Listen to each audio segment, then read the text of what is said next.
Listen, behind me is one of the most complete dailies you can buy. Yes, it's the M440d. So yes, it's not the 440i, it's the 440d. And for some reason, there's not much content on these, even though I'm not going to say too much, but it's a decent car. It, of course, is xDrive, and it's the convertible, and it's the mild hybrid, meaning there's a little battery in there to make Greta Thunberg happy. So I have two questions. Number one, is the 40D as good an engine as people say? And number two, would I rather have this than the 440i? Tasty. So this is where things get interesting, because on paper, it's the same car, the body, everything compared to the 440i, but just the diesel version. And like the 440i, it of course is xDrive. And on the interior, again, it's the same, but what changes is of course just in here. So we have more torque, more economy, and maybe for some people, a smoother drive. So could we use the word sleeper when it comes to this car? Because again, if you know, you know, and if you don't, get ready to know. So should I really stay and watch this video? It's a diesel, Tim. Sports individual, and I'll tell you why later. Whack the gearbox to the left, it's now in S mode, and 700 Newton meters of torque, just like that. And it gets better. But I'm gonna put this roof back down because I only did it just so I could have a little flex. Now I've done it, I got probably a screenshot of me with the roof down looking quite, actually let me do one now. Yep, now I can put the roof back up or down. What do? Do you put it up? So how quick does it go up as well?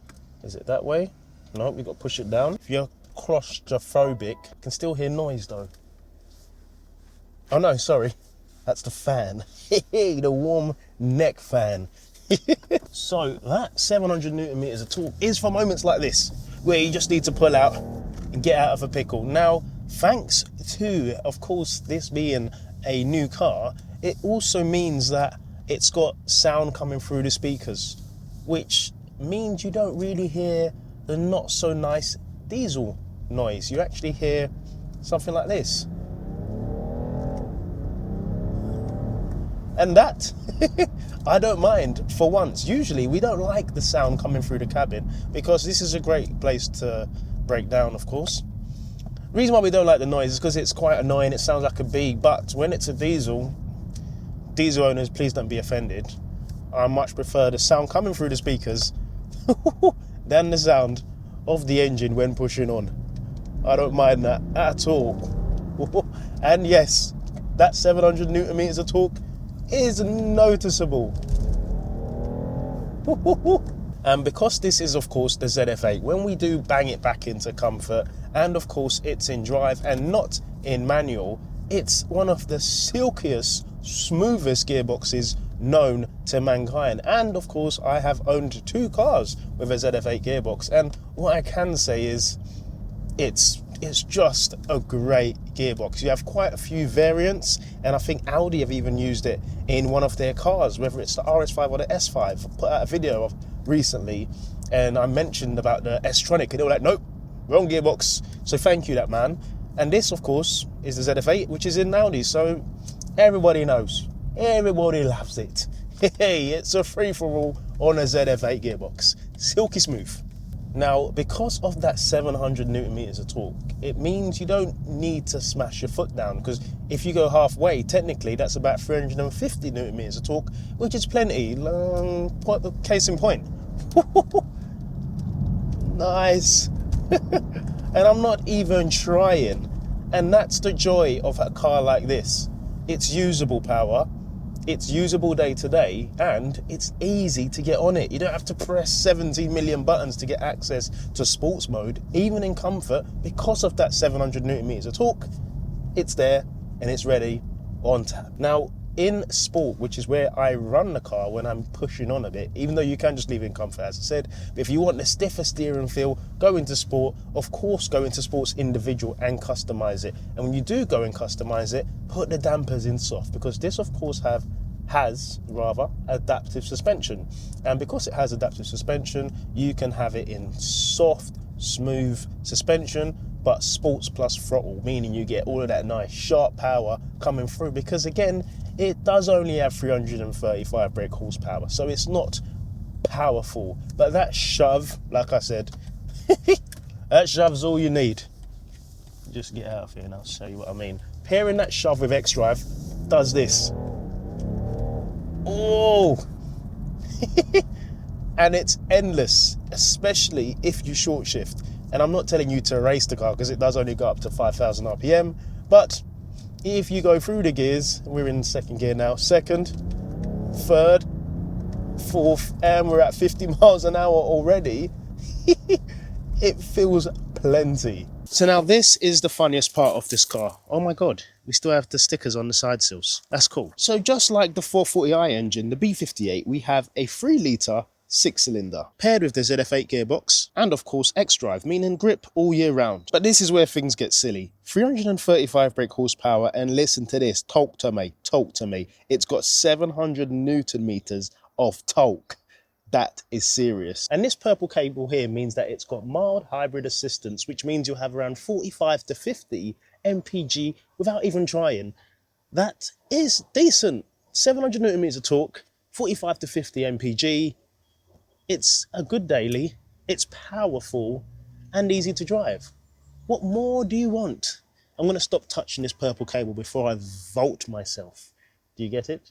Vault, like jump over. That joke didn't need to be made and I probably shouldn't include it in the video, but I will because I hope you guys will find it funny and I hope you'll like and subscribe. So when cruising, despite being a convertible, it's relatively quite quiet.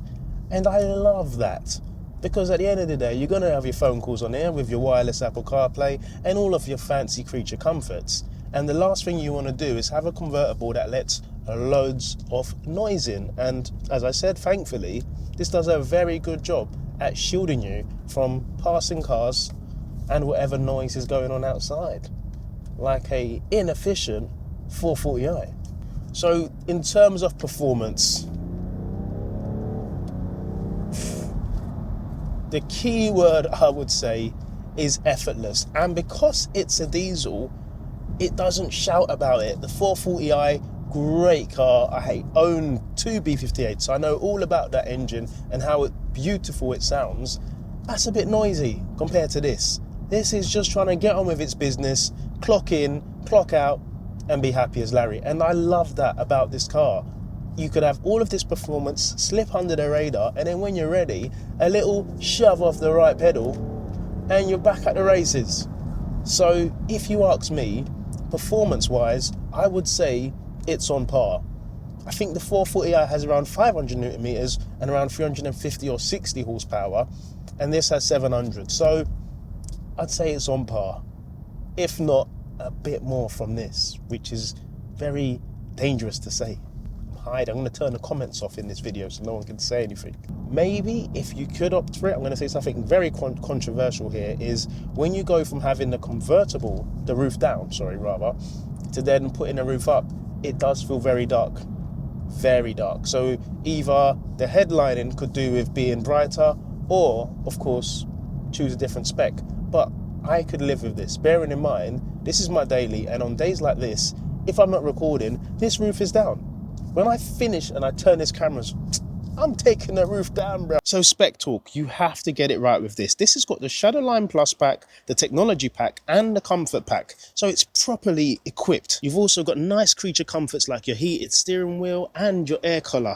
Obviously, roof's down, you want to stay warm, bang that on. And in its market, there's quite a few cars. You've got the 440i convertible, of course. You've got the S5, and of course the C43, all that have a soft top. Now, for me, most people go for the petrol versions, and that's where I would probably want. But the fact that this thing here has more torque than a Lamborghini Huracan, need I say more? But I will say more. What I will say is, of course, right now is probably the worst time to get a diesel. But once we're through this dark period of time, these cars are going to be the go-to. Personally, I've got an M4 and I also have a diesel for day-to-day. And for long trips, you just can't beat it. And 700 Newton meters of torque. So it's got the performance, it's comfortable, and of course, it's efficient. That's 3 for 3. Would I go out there and say it's better than the petrol for what I need in a car? Yes. If this was a car that I could use as a daily and still have a fast weekend car, this. Now, if I didn't have a fast weekend car, I would probably go for the 440i, simply because I know what that car's capable of. I'd probably tune it, and of course it would sound a bit better when driving past people, of course at the speed limit. So 3 stars still, 1 point to the 440i. And as a whole, is it a perfect all-rounder? Yes. Would you want the convertible, or would you prefer the coupe, or would you prefer the saloon, or even the grand coupe? That's up to you. And what's also up to you is smashing the thumbs up button if you've enjoyed this video, subscribing if you're new to the channel, and I will see all of your beautiful faces in the next one. Sports, individual, wag it to the left, sports gearbox. Take care, and God bless. Ooh, 700!